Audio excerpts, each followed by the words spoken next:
willfully, unlawfully, with malice aforethought, premeditation, and deliberation, murdered Aramazd A. Jr., a human being? You need to speak up, sir. Yes. Aramazd Andressian Sr. admitting in open court that he murdered his son, 5-year-old Aramazd Andressian Jr. His ex-wife, Ana Estevez, was also in the courtroom holding an urn containing her son's ashes. Next to Ana, her brother, who whispered in Andressian's direction, "That SOB." Ana did not speak as she left court. One of her relatives said this when asked if he was pleased there would be no trial. He was just 5 years old. A boy with wide eyes, a gap-toothed smile, and a love for superheroes. His name was Aramazd Andressian Jr., but everyone called him Piqui. He was the light of his mother's life, the kind of child who could turn a dull room bright just by walking into it. He was innocent, full of joy, and completely unaware that the people he trusted the most were at war with each other. On April 20th, 2017, Piqui was seen skipping through the gates of Disneyland, a place where children dream, where magic is promised, where everything seems safe. It was meant to be a fun day out with his father. It was the last time anyone would see him alive.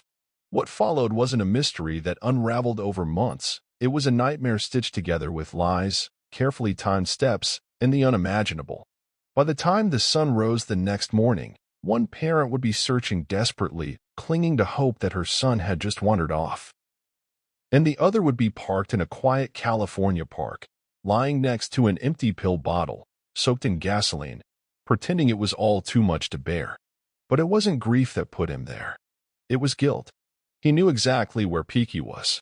Law enforcement, journalists, neighbors, they all gathered around a single question. Where is the child? Helicopters took to the sky. Flyers were stapled to trees and taped to car windows. Volunteers combed through brush, sidewalks, and storm drains. His mother, Ana Estevez, stood in front of flashing cameras, her voice trembling, her eyes wide with terror. She begged the public for help, begged her ex-husband to speak, to cooperate, to say something, anything. She didn't know then that he already had. He had spoken the loudest in silence. For 63 days, the search for Piqui stretched across Southern California. News anchors reported every update. Social media exploded with photos of the little boy's face. His baby teeth, his bowl-cut hair, his missing front tooth. The story became national, then global. But one man never joined the search. The man who was supposed to be his protector. Instead, he boarded a flight to Las Vegas. He changed his hair, his clothes, his name at hotel check-ins. He took selfies under casino lights. He watched magic shows. He smiled. And all the while, a mother waited, hoping, praying, until the waiting ended. This is not just the story of a missing child. This is the chronicle of a betrayal so complete, so deliberate, that it broke the hearts of an entire city. Tonight, we bring you the full story. Every moment, every choice, every lie. This is the case of Aramazd Andressian Jr., the boy who never came home from Disneyland. April 20th, 2017. It was a Thursday. The sun dipped low over Anaheim, casting long golden streaks across the pavement of the Disneyland parking structure. Families spilled out of minivans and SUVs, excitement in their voices and anticipation in their eyes. Amid the crowd, a man walked steadily with a small boy at his side. The child's hand was wrapped tightly in his father's. That child was Piqui. To anyone watching, it might have seemed like just another family outing. A father doing what fathers do, giving his son a day of wonder. They posed for photos. Piqui wore a bright red hoodie and clutched a toy lightsaber. He smiled for the camera, his small frame dwarfed by the castle behind him. But that night, after the rides had shut down, after the fireworks had faded from the sky, they didn't go home. At 1 a.m., surveillance footage captured them leaving the park. No one knew then it would be the last time the world would see Piqui alive. They got into the car, a black BMW, and drove north, away from the twinkling lights and laughter, away from the crowds and memories. They headed toward a place few would associate with family memories. Lake Cachuma. Remote. Quiet. isolated. What happened in that car, sometime before sunrise on April 21st, would tear a hole in the heart of a family forever. By mid-morning, Ana Estevez waited anxiously. Her son was supposed to be returned by 8 a.m., part of a court-ordered custody agreement. But the hours passed. No word, no call, no text, nothing. She dialed his father's phone again, and again, straight to voicemail. Worry turned to dread. Then dread turned into something else, something colder, something that made the air feel thinner. She called the police. The first officers arrived at her South Pasadena home before noon. They listened carefully as Ana explained the history. How the divorce had been bitter, how she had tried to get full custody, how she had told the court she didn't feel her son was safe. The police filed a missing persons report. A BOLA was issued for both father and son. Within hours, the case began to escalate. By the evening of April 21st, investigators located the father's vehicle abandoned in Arroyo Seco Park. The scene was bizarre. Officers found Aramazd Andressian Jr. unconscious next to his car. Prescription pills were scattered beside him. The vehicle reeked of gasoline. The interior showed signs of tampering. There were no signs of Piqui. Medics rushed him to the hospital. He survived, but the questions only deepened. Where was his son? At first, Andressian Sr. claimed he had blacked out, said he couldn't remember anything, told investigators he had no idea where Piqui was, no idea what day it was, no idea why he had taken pills.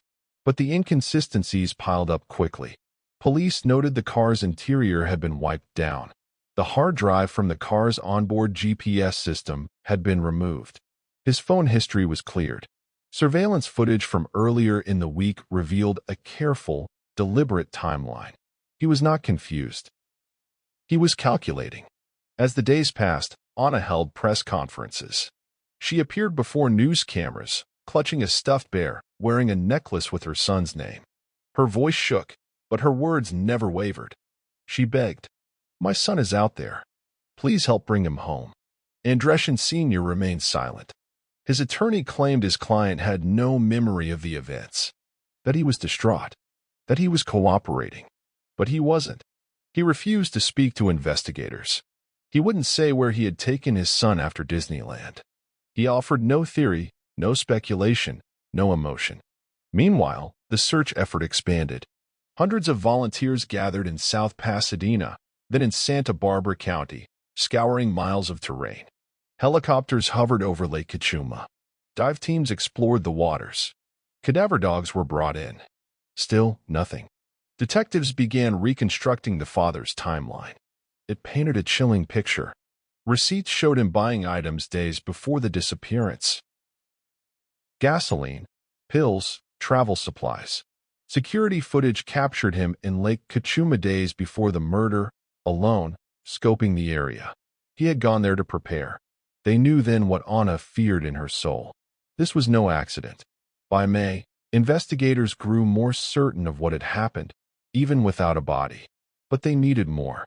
They needed proof. So they waited, watched, followed him. And then he made a mistake. He went to Las Vegas. He shaved his beard. He dyed his hair. He checked into luxury hotels under different names.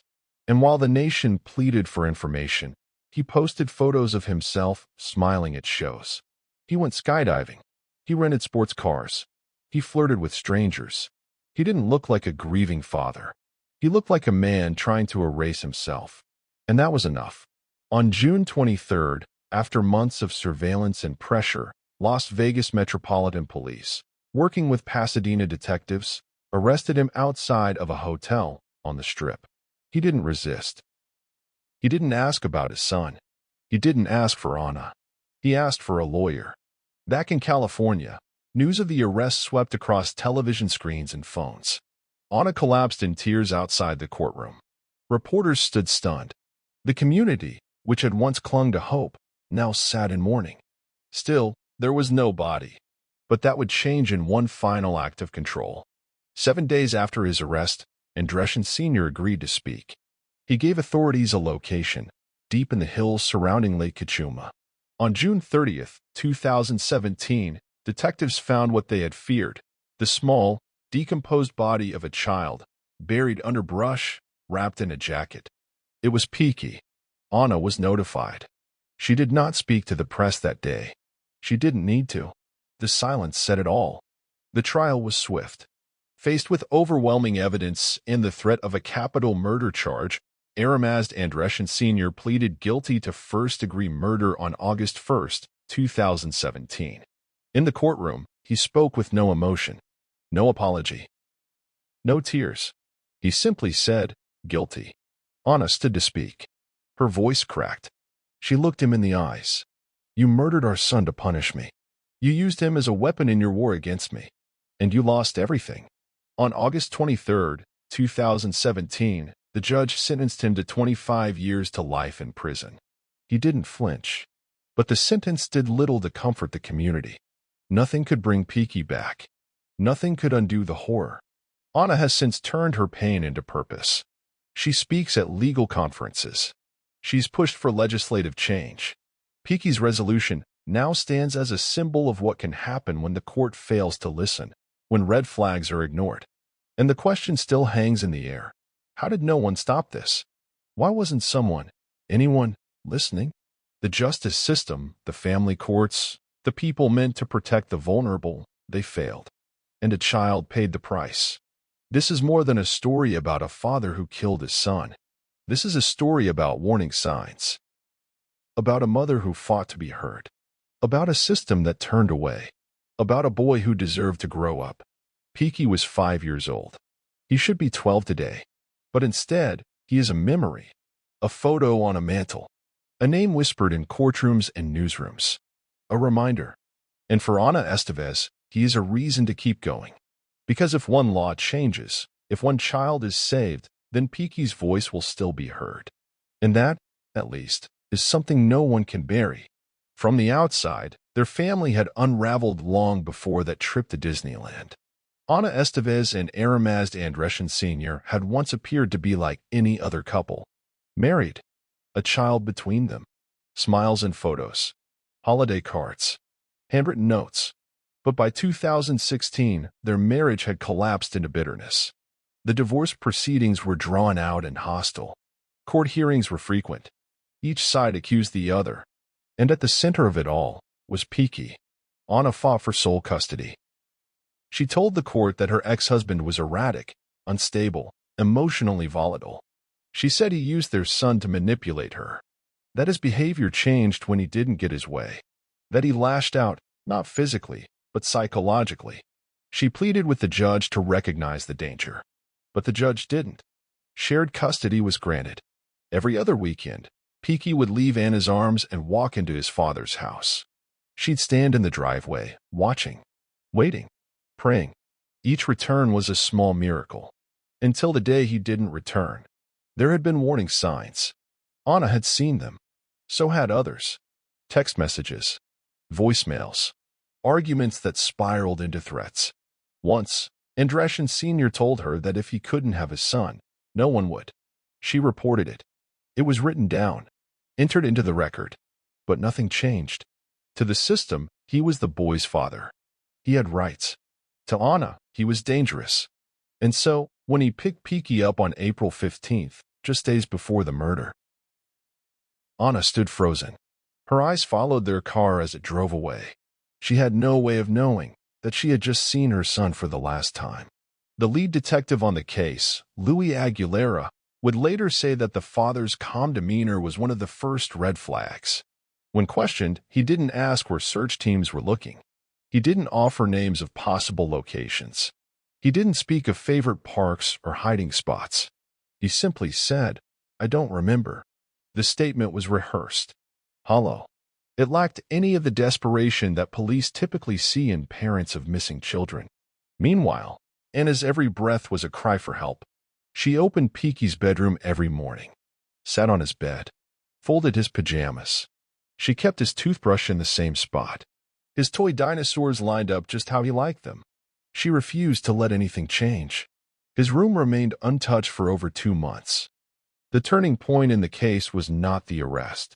It wasn't the confession. It wasn't even the discovery of the body. It was that moment when a mother stood before the world, broken but unshaken, and refused to let her son be reduced to another statistic. Another file, another forgotten face. Ana Estevez made it clear her son's death would not be the end of his story. It would be the beginning of his legacy. After the gavel fell and the courtroom emptied, the world moved on. But Ana Estevez didn't. The cameras left. The reporters found other stories. The news cycle turned like it always does. Yet she remained frozen in a world where the worst had already happened and still managed to echo louder with each passing day. The sentencing may have ended the legal chapter, but grief, real grief, doesn't follow court calendars. It doesn't care about case closures. Ana returned to a home that still smelled faintly of Piqui shampoo. His toothbrush was still in the holder. His drawings still clung to the refrigerator, their corners curled slightly, untouched. His little shoes were still near the front door, where he had last left them. She couldn't bring herself to move them. Not yet. The silence in that house was complete. She kept Piqui's room exactly as it was. Dinosaur bedsheets. A half-finished puzzle. A small stack of picture books on the nightstand. Sometimes, she would sit on the edge of his bed and read aloud, just like she used to, until her voice cracked under the weight of the emptiness. She stopped sleeping. Stopped eating. Stopped functioning the way the world expected her to. Because how do you carry on when your child was taken by the very person you once trusted with your life? In the weeks following the sentencing, she avoided the press. She turned down interviews, turned off her phone. But even in her retreat, the question kept circling her mind like a vulture. How did this happen? She had warned the court. She had cried in meetings with attorneys. She had submitted reports, filed complaints, made her case again and again. And still, the system had failed her. Failed Piqui. It wasn't just one ruling. It was the collection of choices that formed a pattern. The tendency to believe both parents were equally stable. The bias toward shared custody even when one parent showed disturbing signs. The inability to read between the lines of manipulation and charm. That realization didn't just haunt Ana. It fueled her. She started documenting everything. Every meeting. Every filing. Every judge's name. She began writing letters not just to reporters, but to lawmakers, to court administrators, to advocacy groups. She dug into family court precedents, read transcripts of similar cases, studied the failures, compared them to her own. She wasn't just mourning. She was building something. In late 2017, Ana made her first public appearance since the sentencing. She stood behind a wooden podium at a legislative hearing in Sacramento, her voice firm, her grief buried beneath fierce resolve. She spoke about warning signs, about psychological abuse, about the way the system tends to measure bruises but not behavior. She asked them, "Why did it take my son's death for you to listen?" That speech rippled. Lawmakers began to meet with her. Judges took notice. Legal scholars referenced her testimony. And from that momentum, a movement began. Ana called it Piqui's resolution. It wasn't just a symbolic gesture. It was policy. She wanted mandatory psychological evaluations in custody cases where abuse was alleged. She wanted the court to consider a parent's emotional instability and manipulative behavior as threats, not after a child was harmed, but as legitimate red flags during proceedings. She wanted children prioritized, not as property to be divided, but as lives to be protected. Her message was simple: believe the parent who is afraid, not the one who controls the narrative. Piqui's resolution started as a local proposal, but it caught the attention of national child welfare organizations. Ana was invited to speak at conferences, to share her story, to testify. She didn't speak like a politician. She spoke like a mother who had nothing left to lose. And people listened. In 2018, California legislators began reviewing family court procedures with a new lens. Policy papers cited Ana's testimony. Judges were given new guidelines on how to weigh parental mental health. Custody evaluators were retrained. Change came slowly, but it came. Meanwhile, Ana carried her son's name into every room she entered. She carried his stuffed dinosaur in her purse. She wore his photo around her neck because she refused to let the world forget. Not what happened, and not who he was. Piqui was more than a case file. He was 5 years old. He loved dinosaurs. He loved peanut butter sandwiches. He loved his mother. And he should be alive. He should be blowing out birthday candles, learning to ride a bike without training wheels, packing a backpack for school, watching cartoons on Saturday mornings. But instead, he became a cautionary tale, a name spoken in courtrooms as a reminder, a face carried by every parent fighting to be heard. So now, we ask you, do you think the system did enough? Was justice truly served? Or did the court's decision to grant shared custody cost a child his life? What responsibility do we carry as a society when red flags are raised and dismissed? Should emotional abuse, psychological manipulation, be given the same weight as physical harm? Is a father's right to see his child more important than that child's right to feel safe? These are not easy questions, but they are necessary ones. Because Piqui's story cannot end in a prison cell. It cannot be confined to legal files and news headlines. It must be remembered. It must be talked about. It must spark something. If it doesn't, then what was the point of any of it? So tell us. What do you think? Leave your thoughts in the comments. Share your voice. Share Piqui's name. Speak the truth. Anna was forced to scream into silence for far too long. And if you believe stories like this matter, subscribe. This is not entertainment. This is awareness. This is prevention. This is memory. Because Piqui is not just a name. He is a reminder that love must be protected, and silence must never be an answer.